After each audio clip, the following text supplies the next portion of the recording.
আমেরিকার মারণ অস্ত্র পাচ্ছে বাংলাদেশ, তাহলে কি এবার ভারতের সঙ্গে যুদ্ধ হবেই? তারই কি প্রস্তুতি শুরু হয়েছে? হঠাৎ করে সেভেন সিস্টার্স কোথা থেকে এলো? সেভেন সিস্টার্স কি আপনাদের বিয়েতে পাওয়া যৌতুক নাকি? এ কি হলো, কিভাবে হলো, কেন যে হলো? হয়তো অনেকেই ভাবছেন কালজয়ী বাংলা সিনেমার গানের এই লাইন দুটো গেয়ে কেন ভিডিওটি শুরু করলাম। ভারতের প্রধানমন্ত্রী নরেন্দ্র মোদীর অবস্থাটাও এই গানের লাইনের মতোই হয়েছে। গ্লোবাল সেলিব্রিটি ডক্টর মোহাম্মদ ইউনূসের জাদুতে বশ হয়ে গিয়েছে ভারতের চিরপ্রতিদ্বন্দ্বী চীন ও আমেরিকা। নিজেকে আমেরিকার প্রেসিডেন্ট ডোনাল্ড ট্রাম্পের বন্ধু বলে দাবি করা নরেন্দ্র মোদীর জন্য বড় দুঃসংবাদ।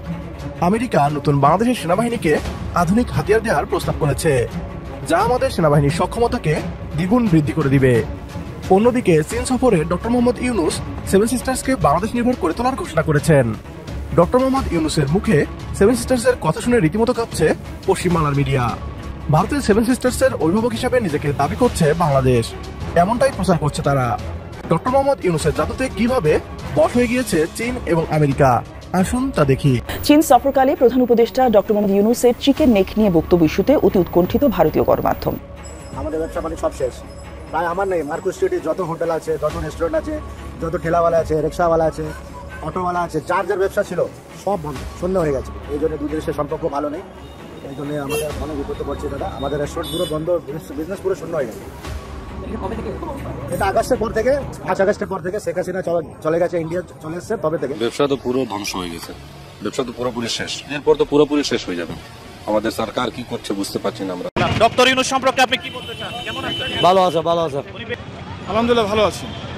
বলবো বিগত সময়ের তুলনায় ভালো আছি। হ্যাঁ ভালো লাগে, ভালো লাগে। উনির মতো ভালো মানুষ আর নাই, উনির যাতে এই দেশটা বাঁচায় রাখছে। যেমন তেমন ভাবে দেখা করলে হয় না, কোলাকুলি করতে হয়, এটাই ধর্মের বিধান। মুসল্লিরা বলছে স্যার 5 বছর চাই, 5 বছর চাই। ঈদের নামাজে গিয়ে এমন কথা শোনা গেল। সরকার বলে ইউনূস সরকার বলে ইউনূস কাকা, ইউনূস বাবা, তাকে মন থেকে সেলুট। এখনো বলতে চাই আমরা এই সরকারকে মানে আগামী 5 বছর 10 বছর না, আমার অনুমতি যদি সারা জীবনে থেকে যায় আমি সবথেকে খুশি হব। ইউনূস স্যারের যে ঈদ নিয়ে বক্তব্যটা দিলেন রে ভাই, একদম হৃদয় ছুঁয়ে গেছে, হৃদয় ছুঁয়ে গেছে। কিভাবে যে বলে, কেমন করে যে বলে, এমন ভাবে বলে যে মানুষের হৃদয়ের ভিতরে ঢুকে যায়। ওনার কথা থেকে কেউ বাদ জানে না, ঘরের মা বোন, না খেটে খাওয়া মানুষ, দিন মজুর, প্রবাসে যারা আছে ওনারা, মানে যারা পঙ্গু হয়েছে, যারা শহীদ হয়েছে, কেউ বাদ করে নাই ওনার বক্তব্য থেকে। উনি যে নিজের শুভেচ্ছা বাণীটা দিচ্ছেন, সবাই হৃদয় ছুঁয়ে গেছে। প্রতিটি মানুষকে আলাদা আলাদা করে মূল্যায়ন করছে। ওনার নলেজে সব কিছু আছে, পুরো বাংলাদেশটা ওনার মগজের মধ্যে, পুরো বাংলাদেশের ম্যাপটা, বাংলাদেশের মানুষ ওনার হৃদয়ের মধ্যে, ভাই হৃদয়ের মধ্যে।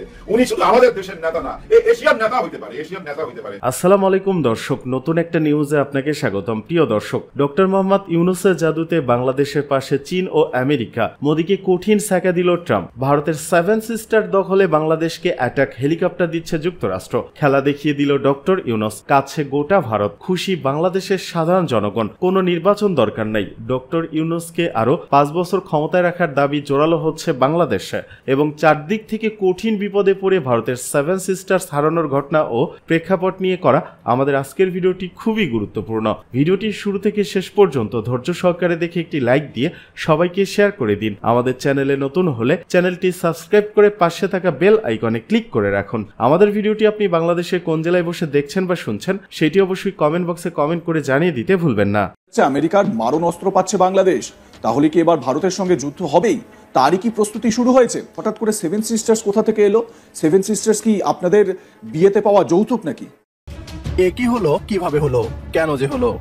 হয়তো অনেকেই ভাবছেন কালজয়ী বাংলা সিনেমার গানের এই লাইন দুটো গেয়ে কেন ভিডিওটি শুরু করলাম। ভারতের প্রধানমন্ত্রী নরেন্দ্র মোদীর অবস্থাটাও এই গানের লাইনের মতোই হয়েছে। গ্লোবাল সেলিব্রিটি ডক্টর মোহাম্মদ ইউনূসের জাদুতে বশ হয়ে গিয়েছে ভারতের চিরপ্রতিদ্বন্দ্বী চীন ও আমেরিকা। নিজেকে আমেরিকার প্রেসিডেন্ট ডোনাল্ড ট্রাম্পের বন্ধু বলে দাবি করা নরেন্দ্র মোদীর জন্য বড় দুঃসংবাদ। আমেরিকা নতুন বাংলাদেশের সেনাবাহিনীকে আধুনিক হাতিয়ার দেওয়ার প্রস্তাব করেছে, যা আমাদের সেনাবাহিনীর সক্ষমতাকে দ্বিগুণ বৃদ্ধি করে দিবে। অন্যদিকে চীন সফরে ডক্টর মোহাম্মদ ইউনূস সেভেন সিস্টার্সকে বাংলাদেশ নির্ভর করে তোলার ঘোষণা করেছেন। ডক্টর মোহাম্মদ ইউনূসের মুখে সেভেন সিস্টার্সের কথা শুনে রীতিমতো কাঁপছে পশ্চিমবাংলার মিডিয়া। ভারতের সেভেন সিস্টার্সের অভিভাবক হিসাবে নিজেকে দাবি করছে বাংলাদেশ, এমনটাই প্রচার করছে তারা। ডক্টর মোহাম্মদ ইউনূসের জাদুতে কিভাবে বশ হয়ে গিয়েছে চীন এবং আমেরিকা, আসুন তা দেখি। বাংলাদেশে চলছে অরাজক অবস্থা। দেশ সামলাতে এক প্রকার ব্যর্থ অন্তর্বর্তী সরকারের প্রধান মোহাম্মদ ইউনূস। বিভিন্ন ক্ষেত্রে অচলাবস্থা। এরই মাঝে জানা যাচ্ছে আমেরিকার মারণ অস্ত্র পাচ্ছে বাংলাদেশ, তাহলে কি এবার ভারতের সঙ্গে যুদ্ধ হবেই? তারই কি প্রস্তুতি শুরু হয়েছে? কারণ এর মধ্যেই জানা যাচ্ছে বাংলাদেশ সফর করেছেন যুক্তরাষ্ট্রের আর্মি প্যাসিফিকের deputy commanding general lieutenant general Joel P Vowell. গত 24 থেকে 25 মার্চ বাংলাদেশে সফর করেছেন তিনি। কিন্তু এই সফর কেন? জানা যাচ্ছে বাংলাদেশ সেনাবাহিনীর সক্ষমতা বাড়ানোই মূল লক্ষ্য। যুক্তরাষ্ট্রে উৎপাদিত সামরিক সরঞ্জাম সংগ্রহের সম্ভাবনা নিয়ে আলোচনা হয়েছে বলে জানা যাচ্ছে। মার্কিন দূতাবাস থেকে পাঠানো এক সংবাদ বিজ্ঞপ্তিতে বলা হয়েছে বাংলাদেশ সেনাবাহিনীর সক্ষমতা বাড়ানোর জন্যই এই সফর। লেফটেন্যান্ট জেনারেল ভাওয়েল সেনাবাহিনী প্রধান জেনারেল ওয়াকারুজ্জামান সহ বাংলাদেশের সশস্ত্র বাহিনীর ঊর্ধ্বতন কর্মকর্তাদের সঙ্গে সাক্ষাৎ করেছেন। সেখানে বিভিন্ন বিষয় নিয়ে কথা হয়েছে, বিশেষ করে বাংলাদেশের সামরিক সরঞ্জামকে আরো শক্তিশালী করার লক্ষ্যে আলোচনা হয়েছে। আপনাদের দেখাচ্ছি, একদিকে বাংলাদেশের সেনাপ্রধান জেনারেল ওয়াকারুজ্জামান, অন্যদিকে মিস্টার ভাওয়েল। তিনি এসেছেন আমেরিকার অন্যতম সেনা কর্মকর্তা এবং বাংলাদেশি সেনাপ্রধান, দুজনের মধ্যে দীর্ঘক্ষণ আলোচনা হয়েছে। শুধু তাই নয়, দেশীয় নিরাপত্তা, দুর্যোগ মোকাবিলা ও অন্যান্য জটিল পরিস্থিতিতে বাংলাদেশ সেনাবাহিনীর অবদানের কথাও আলোচনা হয়। এই বছরের গ্রীষ্মে সামরিক মহড়া টাইগার লাইটনিং নিয়ে আলোচনা হয়েছে। তাতে দুই দেশ অংশ নিতে পারে বলেও জানা যাচ্ছে। টাইগার লাইটনিং নামে এই মহড়ার লক্ষ্য হল শান্তিরক্ষা বৃদ্ধি করা এবং উভয় দেশের সশস্ত্র বাহিনীর মধ্যে আন্তর কার্যক্ষমতা বৃদ্ধি করা। মুখে মোহাম্মদ ইউনূস যতই বলুন যে ভারতের সঙ্গে সুসম্পর্ক চান, তার কার্যকলাপ বা তিনি যা করছেন সেটা মোটেও সেদিকে ইঙ্গিত করে না। আর সেই সুযোগে বাংলাদেশকে কি করে নিজেদের হাতে আনতে হয় তার জন্য সব রকম চেষ্টা চালাচ্ছে জিহাদি পাকিস্তান। বর্তমানে ইউনূস সরকার পাকিস্তানের সঙ্গে বন্ধুত্বপূর্ণ সম্পর্ক তৈরি করেছে, মানে যাকে বলে গলায় গলায় বন্ধুত্ব। এবার বাংলাদেশের সঙ্গে হাত মিলিয়েছে বদমাশ চীন। সামরিক অস্ত্র দিয়ে বাংলাদেশকে যুদ্ধের জন্য প্রস্তুত করতে প্রথম পদক্ষেপ নিয়ে ফেলেছে শি জিনপিং সরকার। বাংলাদেশের ব্যবহারে ভারত যথেষ্ট রেগে, আর তাতে করে বেশ বিপাকে পড়েছে ওপার বাংলার মানুষ। কেননা বাংলাদেশিদের শরীর খারাপ হলে বারবার ভারতে ছুটে আসতে হয়, কিন্তু বর্তমানে বাংলাদেশের সঙ্গে ভারতের যা সম্পর্ক তাতে করে অনেক হাসপাতালই বাংলাদেশিদের ভর্তি নিচ্ছে না। আর তাই ভারতকে টপকে চীনের সঙ্গে হাত মেলাতে উঠে পড়ে লেগেছে ইউনূস। তবে এই যে মিটিংটা আপনারা দেখছেন চীনের সঙ্গে, চীনা প্রেসিডেন্ট শি জিনপিং এর সঙ্গে মোহাম্মদ ইউনূসের, এই বৈঠকেই বেশ কিছু বিষয় কিন্তু বাংলাদেশের তরফ থেকে উত্থাপন করা হয়েছে। স্পেসিফিকভাবে মোহাম্মদ ইউনূস ভারতের 7 সিস্টার্স নিয়ে কথা বলেছেন। 7 সিস্টার্স নিয়ে বলতে গিয়ে তিনি বলছেন যে এই 7 সিস্টার্সের কাছে ডিরেক্ট সমুদ্রের কোনো অবস্থান নেই, আমরাই হচ্ছে গিয়ে সমুদ্রের অন্যতম অভিভাবক। এবং তিনি বলছেন যে চীন যদি নিজেদের বিজনেসকে এক্সপ্যানশন করতে চায়, মানে নিজেদের ব্যবসা যদি বৃদ্ধি করতে চায়, তাহলে আমরাই হচ্ছে গিয়ে সব থেকে ভালো জায়গা, এমনটাই বলছেন। আমার এখানে প্রশ্ন যে আপনারা নিজেদের দেশের ব্যবসা বাড়াবেন, চীনের ব্যবসা বাড়াবেন, নিজেদের বন্ধুত্বপূর্ণ সম্পর্ক রাখবেন, সব ঠিক আছে, হঠাৎ করে 7 সিস্টার্স কোথা থেকে এলো? 7 সিস্টার্স কি আপনাদের বিয়েতে পাওয়া যৌতুক নাকি, যে এরকম ভাবে আপনারা বলবেন যে 7 সিস্টার্সের ডিরেক্ট কোনো সমুদ্র নেই? 7 সিস্টার্স মানে ভারতের নর্থ ইস্ট দিকের, মানে উত্তর পূর্বের যে 7টি রাজ্য রয়েছে সেই 7টি অঙ্গরাজ্য, ভারতের অঙ্গরাজ্য। ভালো করে শুনে রাখুন মোহাম্মদ ইউনূস, ভালো করে এটা শুনুন। মোহাম্মদ ইউনূসের এটা বোঝা দরকার বা এটা জানা দরকার যে 7 সিস্টার্স তার সঙ্গে কোনোভাবে সম্পৃক্ত নয়। ভারতের 7টি অঙ্গরাজ্য যেটি ভারতের, এখানে বাংলাদেশের কিছু করার নেই। যদি 7 সিস্টার্সের কোনো রাজ্যকে বা কোনো রাজ্যের যদি প্রয়োজন হয় সমুদ্র বন্দর কাছে পেতে, তাহলে সেটা ভারতের মধ্যে দিয়েই আসবে নাকি বাংলাদেশের ওপর দিয়ে যাবে, এই ব্যাপারটা বুঝে রাখা ভীষণ রকমভাবে জরুরি। চীনকে উস্কে ভারত বিরোধী অবস্থান নেওয়ার চেষ্টা করছেন মোহাম্মদ ইউনূস, আগুনের সঙ্গে খেলা করছেন। যদি ভারত খচে যায়, ভারত তো ছাড়বেই না, অন্যদিকে চীন ঋণের বোঝায় এত জর্জরিত করবে, একসময় আসবে পিঁপড়ের পেট টেপে গুড় বের করে নেবে। বাংলাদেশের অন্তর্বর্তী সরকারের প্রধান উপদেষ্টা ডক্টর মোহাম্মদ ইউনূসের মুখে 7 সিস্টার্সের নাম শুনলেই এখন দাদাদের বুক কাঁপে। রাষ্ট্র ক্ষমতায় বসার আগে ভারতকে সতর্ক করে তিনি বলেছিলেন, ভারত যদি বাংলাদেশকে নিয়ে খেলার চেষ্টা করে তাহলে 7 সিস্টার্সকে নিয়ে বাংলাদেশও খেলবে। সাবেক স্বৈরাচারকে আশ্রয় দিয়ে ভারত বাংলাদেশকে নিয়ে খেলছে, জবাবে বাংলাদেশও মাঠে নেমে গিয়েছে। আমেরিকাকে নিয়ে অন্তর্বর্তী সরকারকে উৎখাত করার স্বপ্ন দেখা ভারতকে সেকা দিল আমেরিকা। উল্টো বাংলাদেশকে 7 সিস্টার্স দখলের জন্য হাতিয়ার দেওয়ার প্রস্তাব করেছে তারা। এভাবেই চলতে থাকুক ডক্টর মোহাম্মদ ইউনূসের জাদু। একমত হলে কমেন্ট বক্সে ইয়েস লিখে জানিয়ে দিন আমাদের, সেই সাথে ভিডিও শেয়ার করে দেখার সুযোগ করে দিন আপনার বন্ধুদের। আমাদের ব্যবসা পানি সব শেষ, প্রায় আমার নেই। মার্কুস স্ট্রিটে যত হোটেল আছে, যত রেস্টুরেন্ট আছে, যত ঠেলাওয়ালা আছে, রিক্সাওয়ালা আছে, অটোওয়ালা আছে, যার যার ব্যবসা ছিল সব বন্ধ, শূন্য হয়ে গেছে। এই জন্য দুই দেশের সম্পর্ক ভালো নেই, এই জন্য আমাদের অনেক বিপদে পড়ছে দাদা। আমাদের রেস্টুরেন্ট পুরো বন্ধ, বিজনেস পুরো শূন্য হয়ে গেছে। এটা আগস্টের পর থেকে 5 আগস্টের পর থেকে শেখ হাসিনা চলে গেছে, ইন্ডিয়া চলে এসছে, তবে থেকে ব্যবসা তো পুরো ধ্বংস হয়ে গেছে, ব্যবসা তো পুরোপুরি শেষ, এরপর তো পুরোপুরি শেষ হয়ে যাবে। আমাদের সরকার কি করছে বুঝতে পারছি না আমরা, আর কি বলবো। কি আর হবে কান্দিয়া বাঙালিদের লাগিয়া, থাকতে হবে না খাইয়া কৌমুদির কাছে গিয়া, কৌ শুভেন্দুর কাছে গিয়া। প্রিয় দর্শক মন্ডলী, নরেন্দ্র মোদী সাহেব 16টা বছর কাঁধের উপরে বন্দুক রেখে বাংলাদেশের মানুষের উপরে গুলি চালাইছে। শুধু গুলি মারলেই গুলি হয় না আর কি, ওই যে নদীর মাছ মেরা খাওয়া থেকে নিয়ে শুরু করে সকল প্রকার সুযোগ সুবিধা তিনি ভোগ করছেন। এই যে শুভেন্দু গেদু আছে না, বারবার বাংলাদেশ নিয়ে কথা বলে, কই তোমার কলকাতার মানুষ তো ভাত পায় না, ঈদের ভিতরে কান্নাকাটি শুরু করে দিছে। বোঝেন না অবস্থা, বাংলাদেশি ছাড়া তারা অচল, এটা তারা বুঝে না, বড় বড় কথা বলে। কয়েকদিন আগেও আলু দিতে চাইলো না, আলু পড়ছে ভারতে আন্দোলন হয়েছে। যাই হোক, সেটা আমার আলোচনার বিষয় না। প্রিয় দর্শক মণ্ডলী, টাইটেল এবং থাম্বনেল দেখে অবাক চিত্তে ক্লিক করছেন, আসলে অবাক হওয়ার কিছুই নাই। 8টা সংবাদ আজকে আপনাদের মাঝে শেয়ার করব, খুবই গুরুত্বপূর্ণ। অনুরোধ করব পরিপূর্ণ ভিডিওটি দেখবেন ইনশাআল্লাহ। তার আগে একটা জিনিস আপনাদেরকে একটু দেখাই। স্ক্রিনে একটা পিকচার আপনারা দেখতে পাচ্ছেন, জানুয়ারি মাসে 2024 সালের নিউজ। এটা ডক্টর ইউনূসের 6 মাসের কারাদণ্ড হয়েছিল হাসিনা আপার আমলে। আজকে দেখেন 1 বছর পরই ঘটনা উল্টা দিকে, সেই দেশেরই প্রেসিডেন্ট তিনি। চিন্তা করতে পারেন মালিক কোথা থেকে কি ঘটায় ফেলায়, এটা আসলে বোঝা অনেক কঠিন। তো যাই হোক, ভিডিও শুরু করবো তার আগে আপনারা প্রচন্ড পরিমাণে আমাকে ঈদের সালামি দিতেছেন, একটা লাইক দিয়ে আর চ্যানেলটা একটু সাবস্ক্রাইব করে আমার ঈদের সালামিটা বুঝাই দিন প্লিজ। ক্ষতি তো আর হবে না, একটা সাবস্ক্রাইব আর একটা লাইকই তো চাইছি, তাই না? একটু করে দিন যারা আমার ভালোবাসেন। যাই হোক, চলেন প্রতিবেদন শুরু করে, কথা বেশি বলা যাবে না। প্রথম প্রতিবেদন হচ্ছে খুবই গুরুত্বপূর্ণ, বাংলাদেশের মানুষ এটা নিয়ে খুব বেশি কথা বলতেছে। যারা ডক্টর ইউনূসের 5 বছর ক্ষমতায় দেখতে চান, তাদের জন্য এটা একটা বাম্পার অফার হতে পারে, মানে খুশির সংবাদ হতে পারে। এই যে স্ক্রিনে আপনারা পিকচার দেখতে পাচ্ছেন, ব্যালট পেপার, গণভোট 1977 সালে হয়েছিল। এটা করছিল কে? রাষ্ট্রপতি জেনারেল জিয়াউর রহমান। তিনি একটা হান আর ভোট করছিল। এখন বাংলাদেশের মানুষ এই ভোটটাই চাচ্ছে ডক্টর ইউনূসের জন্য। আপনি কি মনে করেন এই ভোটটা হওয়া কি বাংলাদেশে দরকার? জিয়ার উদাহরণ টানতেছে, কি পরিমাণ চালাক। বিএনপি নির্বাচন চাইতেছে, এই জন্য জিয়ার জিনিসটা দিয়ে আবার পুনরাবৃত্তি ঘটাইতেছে বাংলাদেশের জনগণ। কোত্থেকে যে এগুলো বের করে আমি বুঝি না আর কি। সেই গণভোটের ফলাফল কিরকম ছিল দেখবেন, একটু দেখাই চলেন। শুরু হয়েছে মাত্র, গুরুত্বপূর্ণ নিউজ আস্তে আস্তে আসতেছে। 7 সিস্টারও আসতেছে। এই যে ভারতের যে কাপাকাপি উঠে গেছে, আর্তনাদ উঠে গেছে, সংসদে উত্তাল হয়ে গেছে, হাসিনার ফেরত দেওয়ার পর্যন্ত কথা চলতেছে, সবই জানাবো, একটু থাকেন, বুঝছেন, খুবই গুরুত্বপূর্ণ। তো চলেন, জিয়ার যে গণভোট হয়েছে সেখানের ফলাফলটা কি ছিল স্ক্রিনে আপনারা দেখতে পাচ্ছেন। বিশাল ব্যবধান, অনেক ব্যবধান, আমি সংখ্যাগুলো না বললাম, আপনারা দেখতেছেন। তো এরকম যদি বর্তমান সময়ে ডক্টর ইউনূসের জন্য করা হয় নির্বাচনের আগে, আপনি কি মনে করেন ডক্টর ইউনূস এর চাইতে কম ভোট পাবে? কি মনে করেন একটু কমেন্ট বক্সে জানান তো। আর এটা চান কিনা যে গণভোট হোক, এটা একটু কমেন্ট করে জানান প্লিজ, এটাই তো জানতে চাইছি, আর তো বেশি কিছু না, একটু কমেন্ট করেন। এটা ছিল প্রথম নিউজ, বুঝছেন, সবাই এটা নিয়ে প্রচন্ড পরিমাণে লেখালেখি করতেছে যে গণভোট চাই আর কি। এখন আপনি চান কিনা একটু কমেন্ট করেন। ডোনাল্ড ট্রাম্প নাকি নরেন্দ্র মোদীর ভালো বন্ধু, কেমনে কেমনে ভালো বন্ধু? আজকের খবর শোনার পরে তো চোখ কপালে উঠে যাবে। একটু আপনাদেরকে শোনাই। নরেন্দ্র মোদীকে ডোনাল্ড ট্রাম্প বলছে, ভারতকে কেন এত অর্থ দিচ্ছি? প্রশ্ন ট্রাম্পের। তিনি প্রশ্ন করছেন, এত বন্ধুত্ব, এই প্রশ্ন কেন করবেন?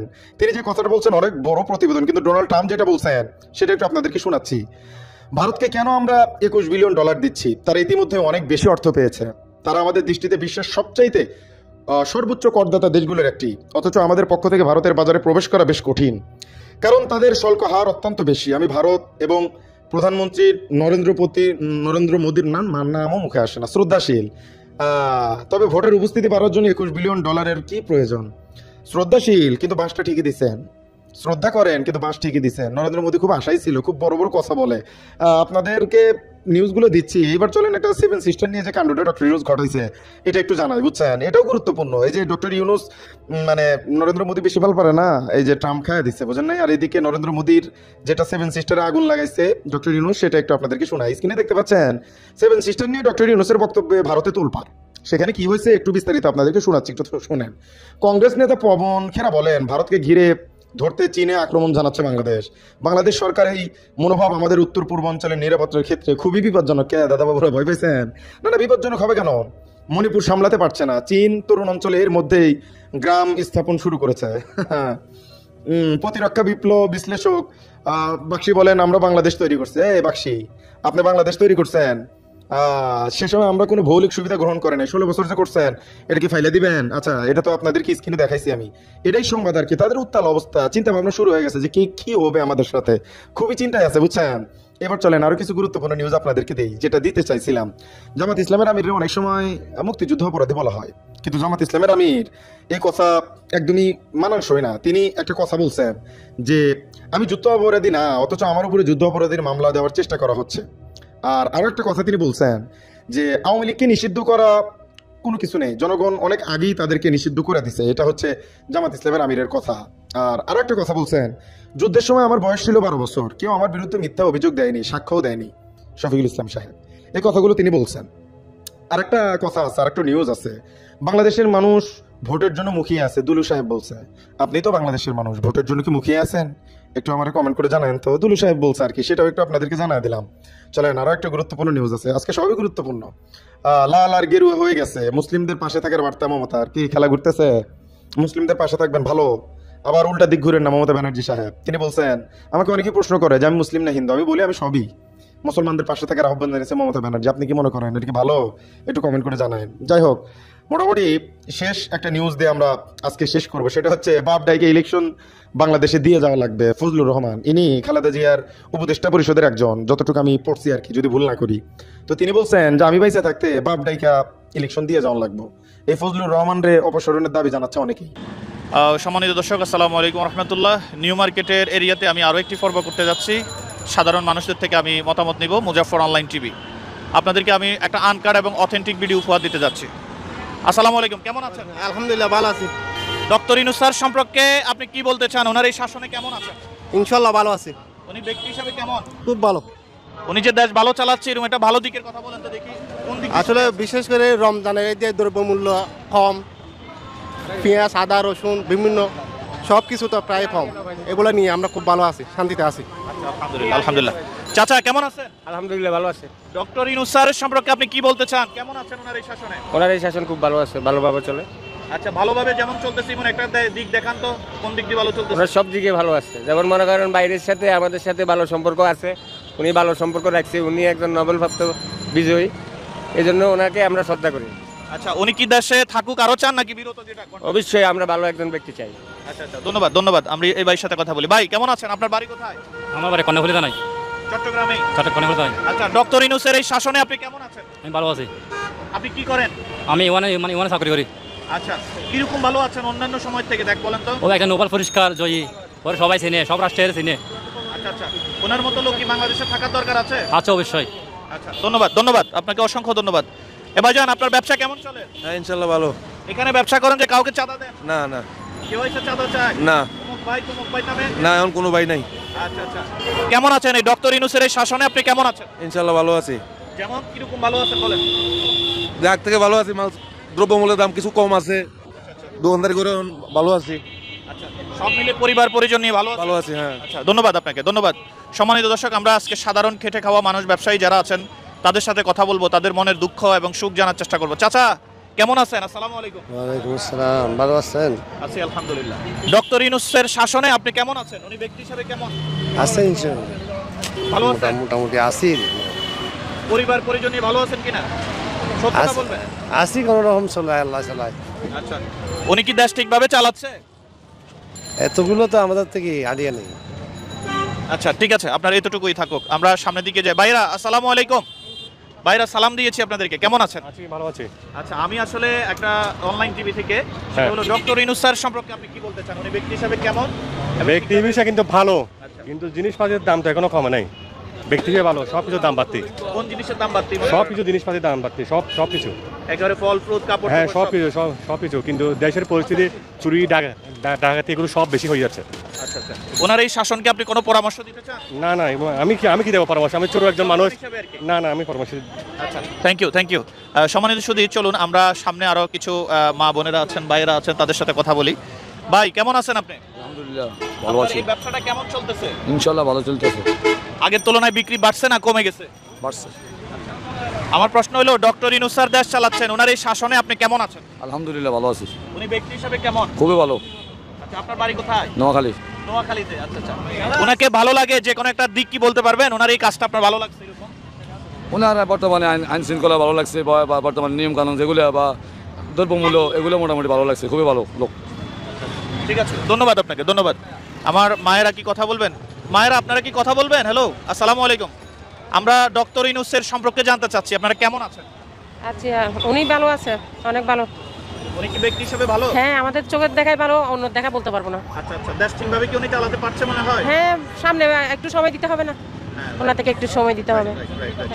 থ্যাংক ইউ আম্মাজান, আপনাকে অনেক সংখ্য ধন্যবাদ। হাসিনা গভর্নমেন্ট একবারও রমজানের বাজারে স্বস্তি দিতে পারে নাই, এবার যা জনগণ পেয়েছে জানালেন সাংবাদিক মাসুদ কামাল। সিনিয়র সাংবাদিক মাসুদ কামাল তার ইউটিউব চ্যানেলে সম্প্রতি রমজানের বাজার এবং ঈদ যাত্রা নিয়ে গুরুত্বপূর্ণ মন্তব্য করেছেন। হাসিনা সরকারের অধীনে রমজান মাসে সাধারণ মানুষের জন্য কোনো স্বস্তি ছিল না, তবে এবারের রমজানে কিছু পরিবর্তন হয়েছে যা জনগণের কাছে প্রশংসিত।